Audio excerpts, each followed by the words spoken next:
आणि तसंही माझं एवढं शिक्षण झालंय, मी काय ताटं बिटं धुवायला आणलं का मला तुम्ही इथं? वा, अगं किती शिक्षण जरी झालं असलं ना तरी संसार हा आपल्यालाच जपायचा असतो. समजलं ना तुला?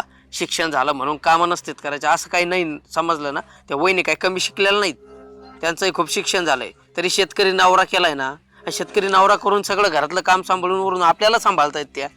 मग तुम्हाला काय म्हणायचंय? मला एवढंच म्हणायचं आहे की वहिनीला थोडीफार तू मदत करू लागली तर की मग घरी व्यवस्थित चाललं आणि तुमच्या दोघींचे असे वाद नाही होणार. मला लगेच तुला मला नाही राहायचं, मला लय काम सांगताय, हे असं नसतं. हे बघा, मला काहीच नका सांगू तुम्ही. मला वेगळं व्हायचंय म्हणजे व्हायचंय. तुला वेगळं व्हायचंय? हा. आजपर्यंत मी माझ्या भावाच्या शब्दाच्या पुढं नाही गेलो आणि तू 2 दिवस झाले आली, तुला लगेच वेगळं व्हायचंय? अरे तू जेव्हा नव्हती ना त्या वहिनीनेच मला सांभाळलंय. हे सगळे कपडे आहेत ना त्या वहिनीनेच आजपर्यंत धुतलेत. तू 2 दिवसात आले नाही का लगेच वेगळं व्हायचं आणि लगेच वेगळं राहायचं, हे काय आपल्याला पटलेलं नाही. आणि तुला जर वेगळं राहायचं जर असेल तर तू माहेरी गेली तरी चालेल. मी आणि माझा भाऊ वहिनी आम्ही राहू.